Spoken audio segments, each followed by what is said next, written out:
dulu di MTQ Nasional di Kendari, baru pertama penggunaan IT itu, ada hakim untuk memencet komputer menghidupkan nggak bisa dia. Untuk memasukkan nilai nggak bisa. Mana yang dipencet? Kiai besar, tapi memang kita tidak bisa menyalahkan karena beliau tidak terbiasa ya menggunakan itu. Tapi sekarang mau tidak mau karena eranya era digital. Jadi jangan sampai panggil panitera, mas, sini tolong dong pencetin, masukkan nilainya itu. Nah, ini nggak dibolehkan. Jadi harus memiliki kecakapan, kemampuan terhadap penilaian, cara penilaian berlaku. Ada nilai minimum, ada nilai maksimum, intervalnya sekian ya. Itu harus semua kita pahami. Dan kalau misalnya berbeda-beda itu, tiap aspek itu bisa berbeda-beda. Nah, ada yang 20, ada yang 30, ada yang, dan itu harus kita pahami. Termasuk besok insya Allah akan disampaikan karena ada banyak perubahan-perubahan tentang penilaian itu. Termasuk syarhil Quran yang cukup banyak. Ya, saya bocorin aja sekarang. Jadi nanti itu syarhil Quran tidak seperti yang dulu yang dibuat-buat begitu ya. Assalamualaikum. Kalau sekarang kembalikan ke yang natural. Jadi yang biasa dan tidak boleh macam-macam musik-musik begitu, ada pakai siul-siul ini diketok-ketok ini mikrofonnya, ada loncat-loncat. Nah, itu tidak boleh lagi, nanti dikurangi nilainya itu. Nah, tapi nanti lengkapnya kalau Bapak ya yang syarhil Quran nanti akan disampaikan lebih jelas. Begitu juga makalah.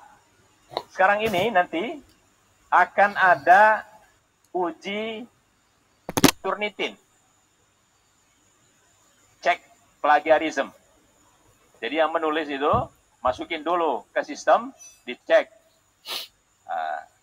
berapa tingkat plagiarismenya. Kalau tinggi, kalau sekian, dikurangi sekian. Kalau ini, nah itu ada itu. Karena kita tidak mau ada plagiat. Karena plagiat itu dalam karya ilmiah adalah dosa besar. Ya. Mungkin akbarul kabair itu. Berikutnya adalah syarat Dewan Hakim.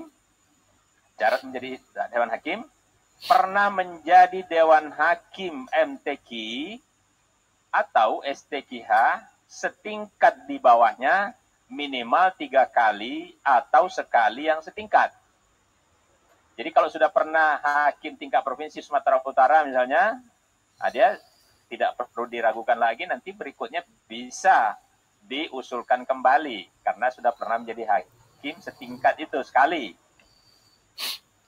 Kalau sudah 3 kali tingkat provinsi, bisa diusulkan untuk tingkat nasional.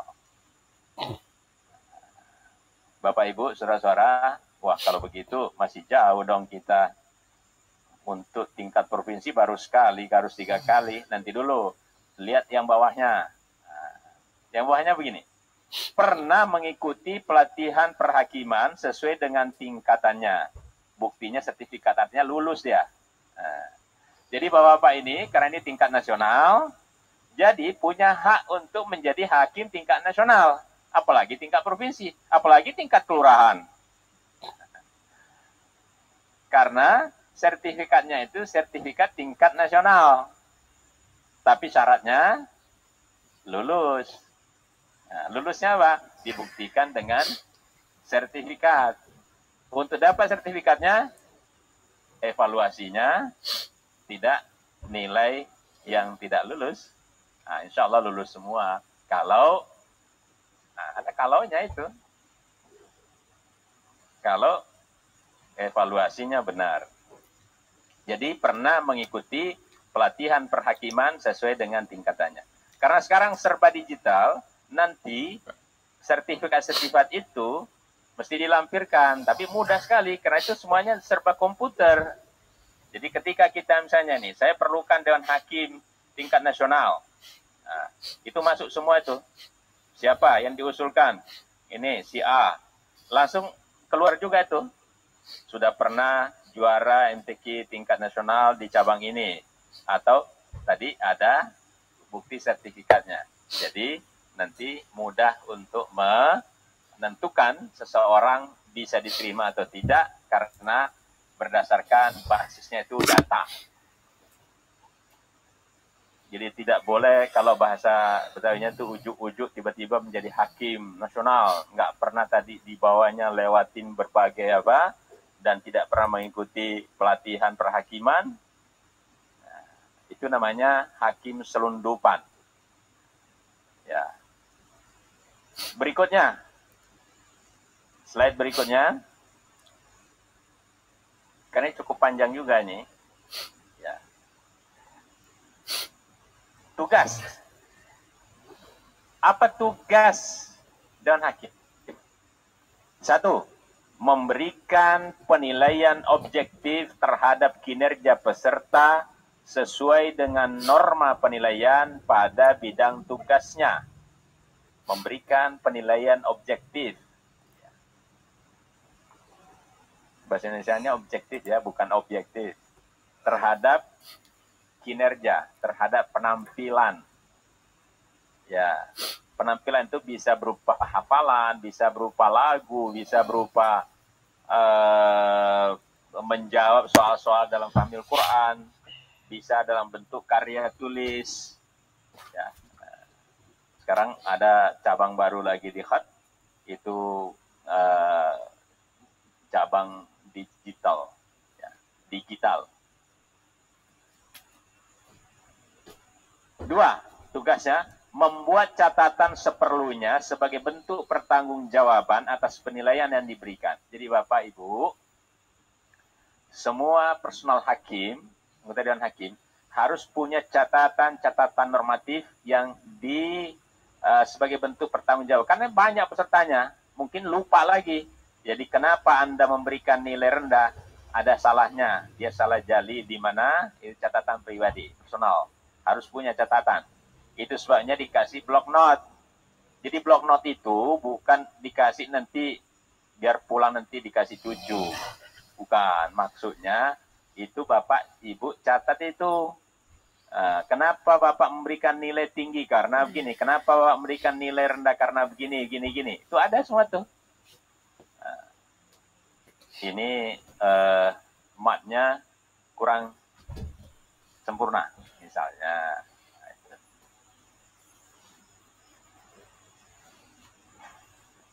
Kecuali kalau fahmil Quran itu karena langsung real time. Ya. Tapi harus hati-hati juga karena itu peserta sekarang dengan kecanggihan smartphone itu semua bisa direkam loh Pak. Dan tidak ada larangan itu. Jadi kalau ada kesalahan, misalnya salah baca itu, lalu kita tidak memberikan pengurangan misalnya sesuai dengan norma, itu bisa diprotes tuh karena mereka bisa ada buktinya. Jadi sekarang ini teknologi semakin canggih, tapi pertanggungjawabannya lebih canggih juga.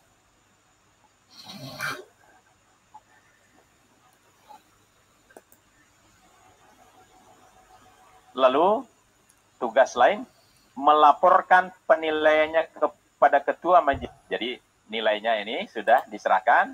Itu sebetulnya diserahkan tuh ke majelis ketua majelis hanya lewat panitra. Karena nilai itu diserahkan ketua majelis, bukan untuk yang lain-lain. Jadi jangan pula ada yang block note-nya tuh dicatat semua tuh. Oh, langsung di-share setelah selesai. Oh, hubungin semua tuh kafilah-kafilah itu.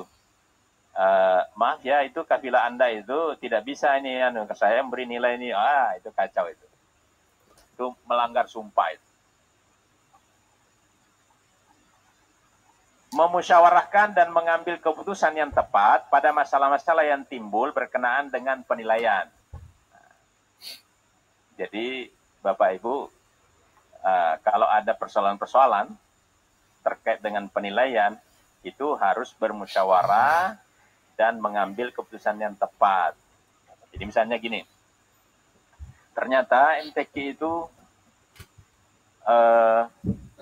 kalau sekarang kan sudah menggunakan timer komputer tuh digital, tapi ternyata misalnya tidak berlaku. tidak ada itu perangkatnya. Maka bisa digunakan manual. Bahkan kalau bisa nggak ada cara lain, menggunakan palu, ya, tag, mulai palunya 2 kali, bisa. Tapi itu harus berlaku adil tadi. Semua peserta harus menggunakan alat itu. Jangan yang tadi pakai palu. Atau yang satu pakai mikrofon, tapi karena lampu mati, terus yang lain tidak pakai mikrofon. Itu juga tidak adil itu. Jadi tunggu sampai ada listrik untuk, nah itu biasanya kalau MTQ langsung ada backup-nya itu. Menetapkan peserta yang masuk babak berikutnya atau yang terbaik. Jadi babak berikutnya kalau semifinal, jadi penyisihan untuk masuk ke semifinal atau masuk final secara bersama-sama. Jadi nggak boleh begini, karena dia buru-buru, dia mau ada urusan, mau pulang. Ya udah saya serahkan aja Bapak gitu. Harus dia bertanggung jawab bahwa mengantarkan peserta itu untuk masuk ke babak berikutnya. Kan ada orang itu. Saya terserah saja Pak, terserah Bapak saja lah. Nah itu nggak boleh, itu namanya nggak tanggung jawab. Merahasiakan semua penilaian yang diberikan kecuali untuk internal hakim, panitera, atau cabang yang bersangkutan. Kan memang disumpah Pak itu merahasiakan, itu kan gitu, yang harus saya rahasiakan. Nilai itu rahasia, jangan pula ketua dewan hakim, ketua majelis hakimnya mau lihat mana nilainya Pak, atau paniteranya mana Pak nilainya. Oh nggak boleh, ini rahasia. Ya kacau juga itu. Oh ini rahasia. Paniteranya udah minta nilainya, hanya rahasia. Katanya rahasia kan untuk kita sendiri. Nah, makanya disebut begitu. Kecuali untuk internal hakim. Untuk internal hakim tidak ada rahasia. Anda ngasih berapa setelah itu dikumpul tuh. Nanti akan ketahuan itu. Hakim yang tadi yang tercela misalnya. Kelihatan tuh. Wajib menaati kode etik Dewan Hakim. Wajib menaati kode etik Dewan Hakim. Baik, lanjut. Biar kita lihat kode etik. Ya, ini sudah 1 jam.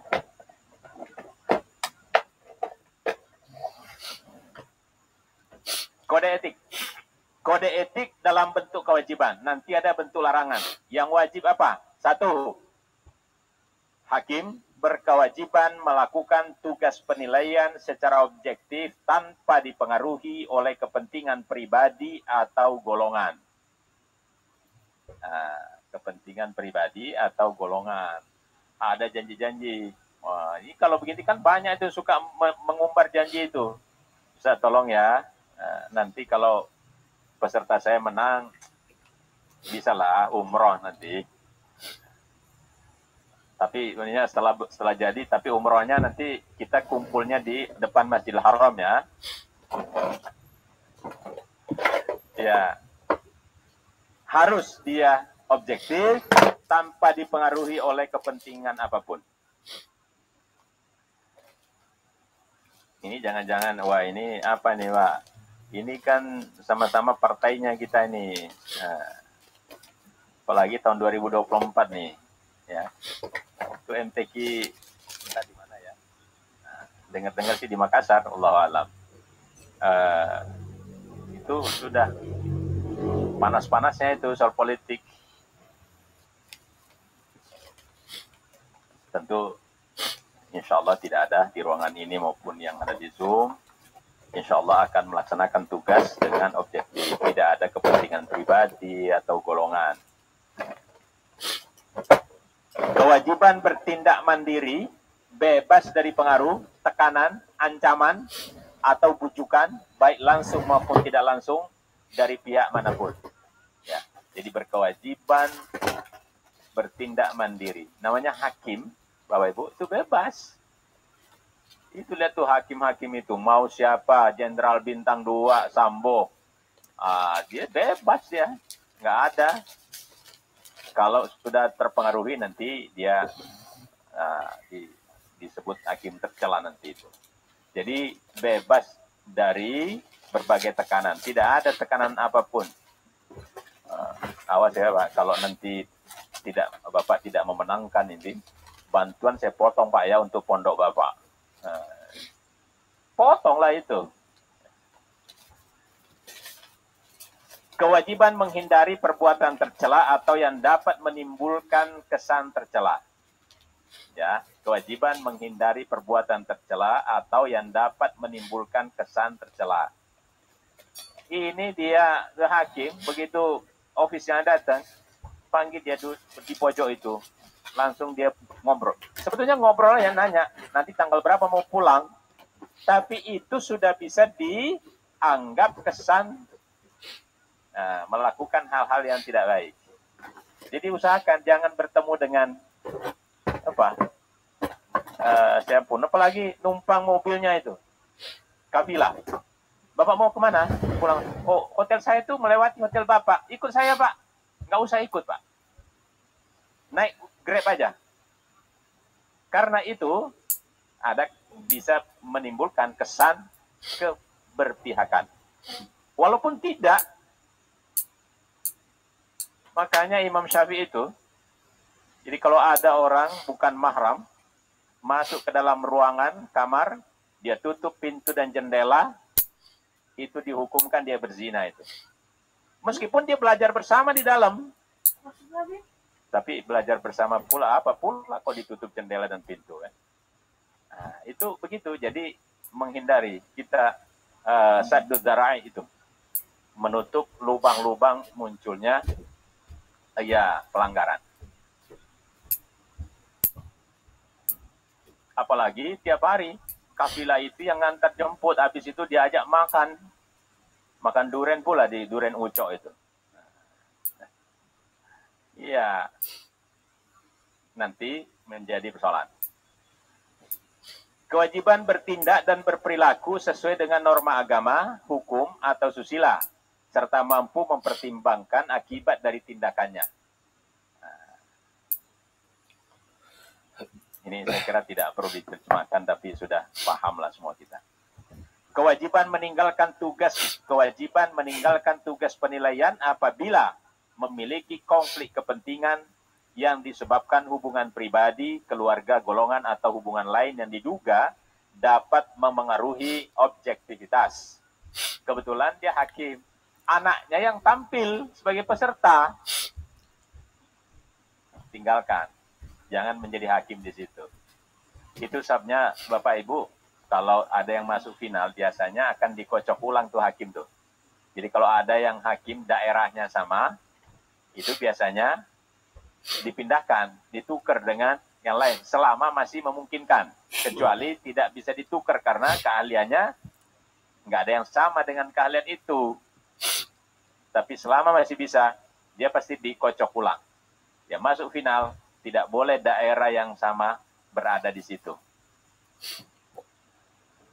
Karena dikhawatirkan ada konflik-konflik kepentingan. Ya, apalagi tadi keluarga, golongan, ya, dan hubungan lain yang didapat mempengaruhi objektivitas. Oke. Berikutnya,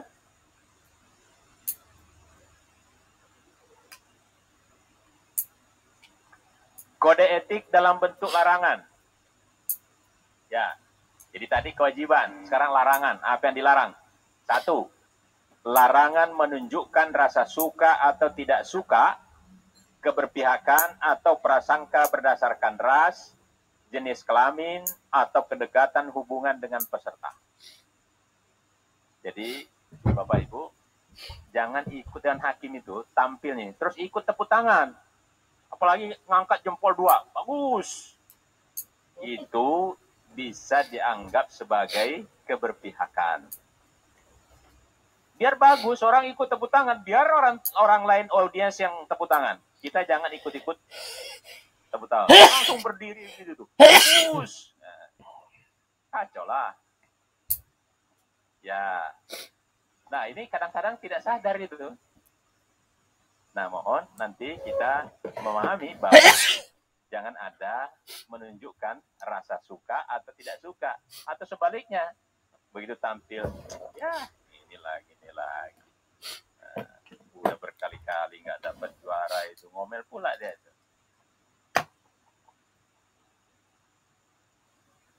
Ras, ya. Etnis maksudnya ini kan sebetulnya ya. Itu jenis kelamin, kedekatan hubungan dengan peserta. 2. Larangan mengeluarkan perkataan, janji, atau tindakan yang menimbulkan kesan memihak, berprasangka, atau menyudutkan peserta. Ya, menyudutkan peserta itu ya. Itu dari mana itu? Dari mana misalnya? Sumatera Barat itu ya, susah itu. Kalau dia baca itu, nanti lakanut dibaca lakanui. Nah, itu nanti ya memojokkan orang. Itu apa Sumatera Barat? Paling dia mau ke mana kalian? Nah, itu tidak dibolehkan. Larangan melakukan komunikasi dengan peserta selama proses penilaian, kecuali dilakukan demi kelancaran penilaian dan diketahui secara terbuka oleh hakim lain. Jadi sudah datang nih mau tampil. Ini hakimnya, salah satu hakimnya mendatangi peserta itu, apalagi berbisik-bisik pula dia, ya. Padahal mungkin dia cuma memberitahu itu, anehnya Pak, habis dari toilet itu kancing celananya itu belum ditutup tuh, nah, misalnya. Tapi itu tidak dibolehkan, biarkan aja minta orang lain suruh dia sampaikan itu. Kecuali jika terkait dengan pelaksanaan MTQ itu dan diketahui secara bersama-sama, misalnya ini peserta ini belum tampil ini nomor sekian, Anda duluan tampil, dia mendekati itu peserta itu, Anda maju sekarang karena peserta yang mestinya tampil dia belum datang. Nah, dan itu terbuka.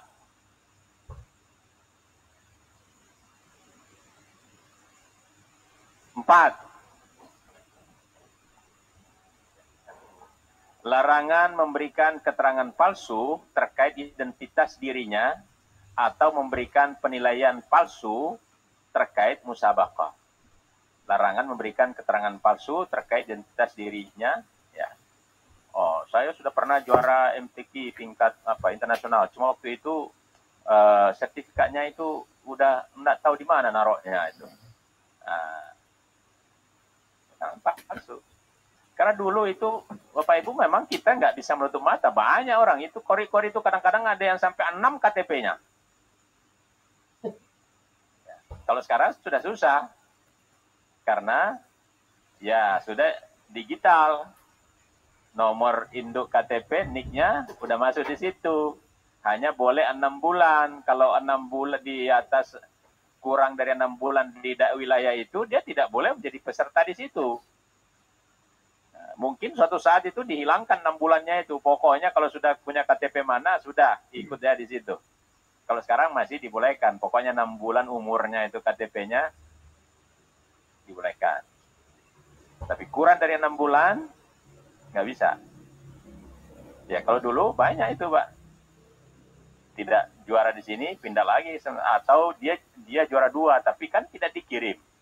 Akhirnya dia cari supaya dia bisa juara 1 di tempat lain. Ada juga yang memang untuk kolek hadiah.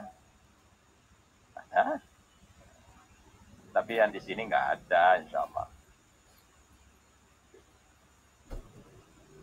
Larangan meminta atau menerima janji, hadiah, atau pemberian lain dari pihak yang memiliki kepentingan langsung atau tidak langsung.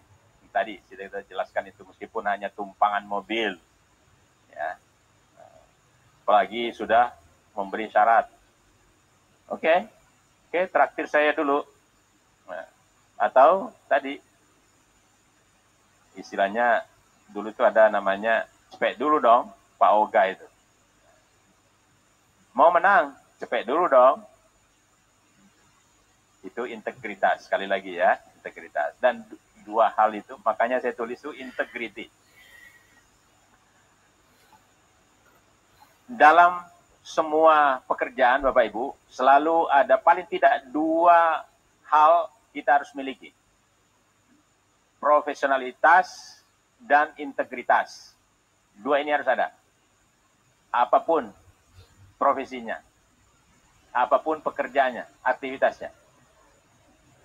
Di dalam Al-Quran, kenapa Nabiullah Yusuf alaihissalam dia minta pekerjaan? Karena dia bilang bobrok semua. Lalu mengajukan diri. Saya punya dua hal. Inni hafidhun alim. Saya ini hafiz, bisa dipercaya, punya integritas. Alim, saya paham seluk-beluk pekerjaan itu. Dia profesional. Sama dengan Musa alaihissalam. Musa itu ketika dia kabur dari negerinya, akan ceritanya ada dua orang berantem. Dilerai oleh Musa. Yang satu ngeyel. Ditinju sekali, langsung kelepek-kelepek mati. Dan itu adalah etnis Firaun. Sehingga masyarakat di tempat itu meminta Musa keluar. Anda harus lari. So, kalau tidak, ini kampung ini akan diobrak-abrik oleh Firaun. Larilah itu ke luar. Itu nyampainya di Jordan, Pak. Ya. Di Jordan itu masih ada Musa Spring. Jadi, sampai sekarang airnya masih ada. Saya alhamdulillah beruntung karena ada proyek Kementerian Agama itu menelusuri kisah-kisah yang disebut dalam Al-Quran. Jadi bisa menjelajahi beberapa tempat-tempat yang kaum Ad, kaum Lut, dan seterusnya. Termasuk tadi itu. Jadi itu airnya itu dari gunung, memang ada cekukannya sedikit, itu ditahan supaya bisa pagi-pagi itu tertampung air di situ. Nah, itu Musa itu bisa membuka itu sendiri. Tapi orang LIPI yang kami bersama-sama itu, ahli LIPI, dia mengatakan Nabi Musa itu dia punya tongkat. Jadi tongkat itu sebenarnya sudah memang lazim digunakan pada zaman itu. Ditemukan tongkat itu. Jadi itu pengungkit dia itu.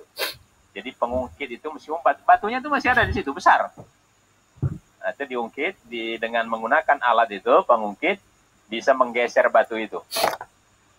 Nah, setelah itu kan dilaporkan ke Syekh Madian yang disebut Nabi Syuaib itu. Ambil deh sebagai pekerja itu, orang itu hebat tuh, ya. Inna khaira man istajartal qawiyul amin. Al-qawi itu dia profesional itu. Dia memang yang diperlukan adalah kekuatan. Nah, tapi itu dimaknai sebagai profesional. Qawiyun amin. Amin itu integritas. Jadi hakim termasuk itu paling tidak 2 syarat minimum itu harus ada. Dia punya integritas dan dia profesionalitas.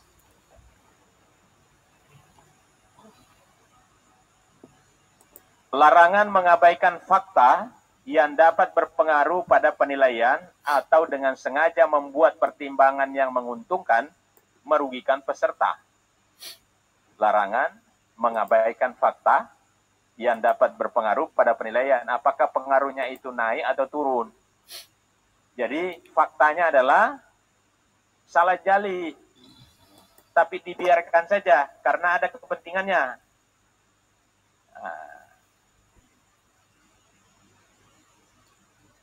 Itu menjadi tidak boleh. Apalagi dari sisi, Pak, tolong itu ya, itu nomor undian itu dari daerah saya, itu anak binaan saya ya, Pak. Nah, itu semuanya nggak boleh. Termasuk tuan rumah, Pak. Nanti nomor sekian itu adalah tuan rumah. Nggak ada urusan sama tuan rumah mau nyonya rumah. Nah. Larangan mengungkap atau menggunakan informasi terkait penilaian yang bersifat rahasia untuk tujuan yang menyalahi tanggung jawabnya. Itu tadi, Pak, membocorkan. Ya, tidak boleh menggunakan nilai itu. Apalagi dia suka ada tuh hakim protes itu. Dia penekan kepada kafilahnya karena dia menunjukkan bahwa saya membela provinsi saya atau kabupaten kota saya. Nah, ini Pak nih. Ini hakim yang sana itu memberikan saya tuh paling tinggi, Pak, ini dikemukakan itu. Itu tidak boleh. Nilai ini seperti tadi tidak boleh kepada orang yang bukan anggota majelis hakim. Meskipun dia sudah ada kadang-kadang itu, makanya nanti panitera kalau habis rapat itu harus dikumpulkan semua file-file itu yang kalau di print out, nggak boleh ada yang bawa pulang itu ke hotel. Karena suka disalahgunakan. Dia mau menunjukkan bahwa saya membela provinsi saya dan sebagainya, dia tunjukkan nih, nilai saya berikan nilai nih. Tapi hakim yang lain yang memberikan lebih jelek. Atau sebaliknya bisa juga, nih Pak, saya itu provinsi yang suka mana ini, saya berikan nilai jelek nih.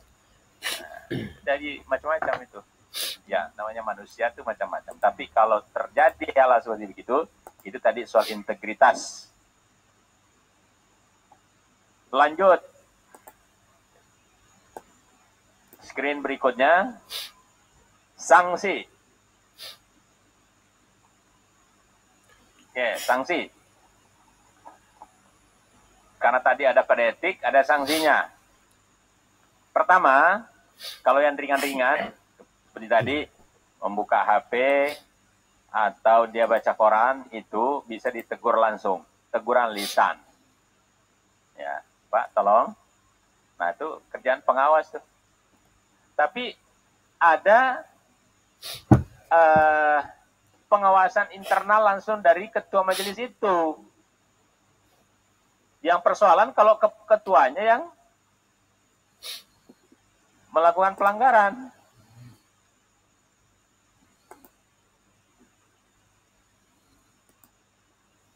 Sudah ditegur lisan enggak?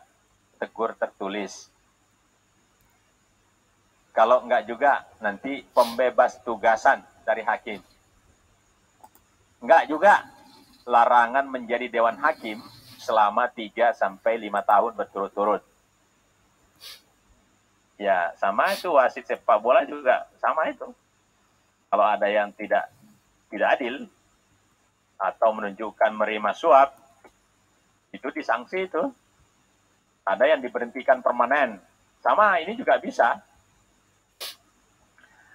Prosedurnya, kalau yang teguran-teguran yang memerlukan skorsing atau pembebasan tugas, prosedurnya ini. Pemanggilan secara tertulis untuk diperiksa oleh Majelis Kode Etik. Majelis Kode Etik. Semua organisasi profesi itu selalu ada Majelis Kode Etik. Untuk sementara ini, Majelis Kode Etik masih diperankan oleh pengawas. Tapi nanti itu akan ada Majelis Kode Etik para hakim MTQ. Itu kalau di undangnya tugasnya 5 tahun. Ya. Dan itu diproses seperti saya periode yang lalu, Bapak menjadi MKD, Majelis Kode Etik DPR Pusat, Mahkamah Konstitusi, Dewan. Jadi kalau ada anggota DPR yang, mohon maaf, melanggar etik, kode etik, bukan pelanggaran kriminal ya, etik. Karena yang dituduhkan oleh Majelis Kode Etik itu adalah yang persoalan etik. Kalau kriminal itu ke polisi. Nah, yang majelis etik itu di prosesnya sama dengan di pengadilan. Kami pakai toga, panggil itu, ada disumpah dahulu, pakai kitab suci, duduk, diperiksa. Persis seperti di pengadilan itu. Nah, itu prosesnya sama. Di Majelis Kode Etik. Hanya saja tadi, kalau kriminal, itu di polisi. Tapi kalau kode etik, itu tadi melanggar aturan-aturan yang sudah ditentukan tadi dalam kode etik, maka tata caranya seperti ini. Terperiksa, namanya terperiksa. Jadi jangan disebut tertuduh, terperiksa. Wajib menjawab semua pertanyaan MKE, Majelis Kode Etik. Jika tidak mau menjawab, dianggap telah mengakui sangkaan pelanggaran. Kan boleh orang berhak tidak jawab. Apakah saudara menerima janji dari ofisial provinsi ini untuk melakukan penilaian yang tidak fair? Diam dia. Sampai 3 kali diulang nggak menjawab, artinya dia setuju. Karena dalam fikih itu, ya diam itu tanda persetujuan. Nah, makanya aja namanya ijma sukuti itu. Kalau ada gadis, mau nggak kamu dijodohkan dengan tetangga tuh? Nah, kalau diam aja, berarti oke. Sama ini. MKE dapat meminta keterangan dari pihak lain.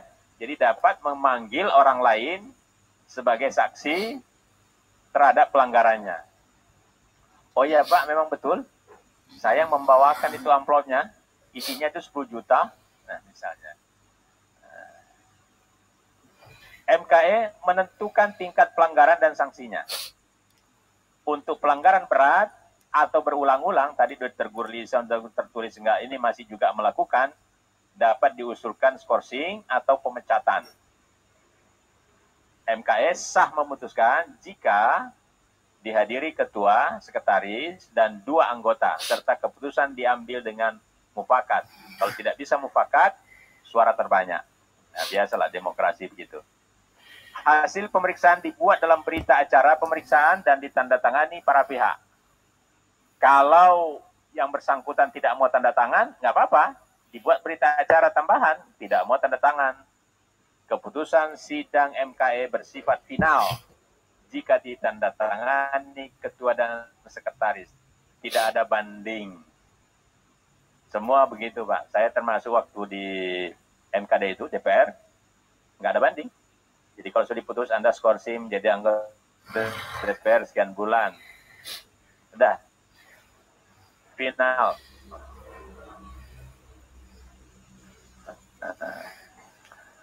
Keputusan sidang MKE bersifat final. Oke. Rekomendasi MKE dilaporkan kepada Menteri untuk ditetapkan dalam keputusan Menteri. Nah, jadi prosesnya juga panjang, tapi kalau sudah sampai tingkat Menteri, hampir dapat dipastikan bahwa hakim yang bersangkutan sulit untuk dipertimbangkan untuk menjadi hakim berikutnya. Saya kira satu lagi ya, terakhir. Mbak, terakhir ya, alur rekrutmen. Bagaimana merekrut hakim itu? 1. Pejabat berwenang menyampaikan surat permintaan bakal calon Dewan Hakim kepada pimpinan lembaga organisasi profesional, sentra-sentra Al-Quran, pimpinan perguruan tinggi keagamaan Islam, pesantren, ormas Islam, dan para pakar. Jadi, LPTQ bisa meminta itu kepada tadi itu, pimpinan lembaga sentral Quran, ada rumah tahfiz, ada enggak yang memenuhi syarat. Jadi harus memenuhi syarat dulu, yang tadi itu di depan. Ya. Jangan pula, walaupun dia pimpinan pondok pesantren, santrinya banyak sekali, dia lulusan Timur Tengah, tapi nggak paham tentang per-MTQ-an, ya nggak bisa. Nggak pernah ikut pelatihan, nggak pernah menang. Kalau pernah menang kan pasti tahu aturan-aturannya kan. Nah, jadi kalau memenuhi syarat, silahkan mengajukan keahliannya bidang apa. Nah, diajukan, dikolek itu. Boleh juga tidak diminta, langsung lembaga itu mengajukan diri. Ya, kirim ke LPTQ. Kami untuk tahun ini mengajukan 1, 2, 3 keahlian apa. Ini lampirannya, dia pernah mengikuti pelatihan di Medan, tanggal sekian sampai tanggal sekian. Nih, nah, boleh. Silahkan ajukan. Ajukannya aja sebanyak-banyaknya. Persoalan diterima itu urusan lain. Ya. Tapi yang memenuhi syarat. Lalu, tadi lembaga-lembaga mengajukan usulan kepada Dirjen untuk tingkat pusat, Sekda provinsi untuk tingkat provinsi, Sekda kabupaten dan seterusnya, disertai daftar riwayat hidup yang tadi syarat hakim.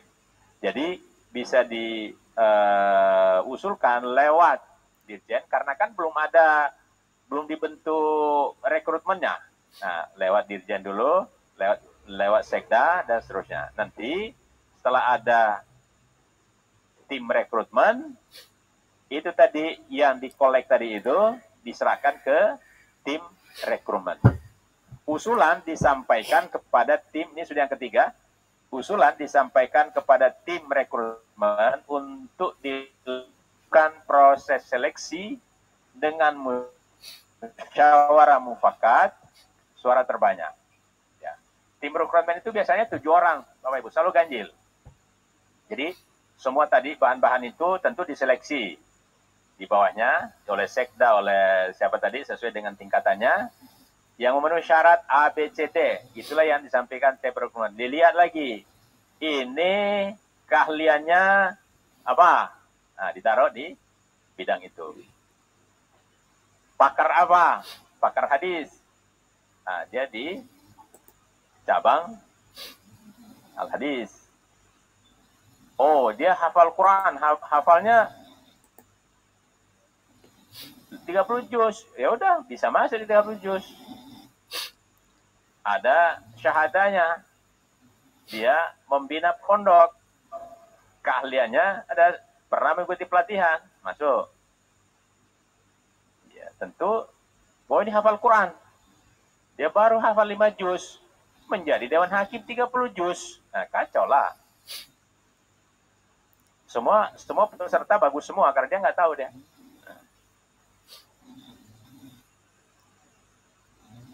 Setelah tadi oleh tim rekrutmen sudah dibentuk, dia kolek semua, diatur, melihat perbandingan tadi laki-laki perempuan, melihat perbandingan provinsi, kalau dia tingkat nasional, semuanya, keahlian-keahliannya. Nah, baru ada penetapan calon dari tim rekrutmen. Tapi belum final itu. Baru penetapan calon dari tim rekrutmen diajukan kepada menteri untuk level pejabat, menteri tingkat pusat dan level pejabat lain di tingkat daerah. Jadi yang menentukan itu kalau tingkat pusat menteri, kalau tingkat provinsi gubernur yang mengeluarkan SK itu. Tapi tim rekrutmen itu hanya mengusulkan, cuma hampir sudah dapat dipastikan itu sudah hampir final. Artinya tinggal ngetok palu mengeluarkan SK. Tapi menteri atau gubernur boleh memanggil tim rekrutmen. Kenapa ini masuk ini? Kok di catatan saya ini orang ini tercela? Misalnya. Nah, itu dibahas ulang. Tapi biasanya itu sudah dibahas di tingkat rekrutmen. Tapi kalau ada yang luput, bisa saja. Ya. Atau tingkat yang menentukan itu juga bisa memanggil, ini ada punya keahlian, memenuhi syarat dan sebagainya. Nah, dimasukkan, kalau itu bisa ya dipertimbangkan. Setelah itu, penetapan oleh pejabat dalam bentuk surat keputusan. Surat keputusan menteri untuk tingkat Dewan Hakim nasional. Gubernur untuk tingkat provinsi dan seterusnya ke bawah. Ya. Saya kira waktu yang tepat ini sudah ada setengah jam sisanya untuk bisa kita berdiskusi jika ada hal-hal yang penting untuk kita diskusikan atau ada pengalaman-pengalaman bapak-bapak, ibu-ibu baik di Zoom meeting maupun yang ada dalam ruangan ini yang bisa kita diskusikan untuk mencari pemecahannya. Nah, tapi kalau tidak ada, ya ada 2 pilihan. Kita berhenti atau saya menambah lagi. Nah, terima kasih. Assalamualaikum warahmatullahi wabarakatuh. Baik, terima kasih. Tepuk tangannya dong. Nah, yang online juga tepuk tangan. Terima kasih.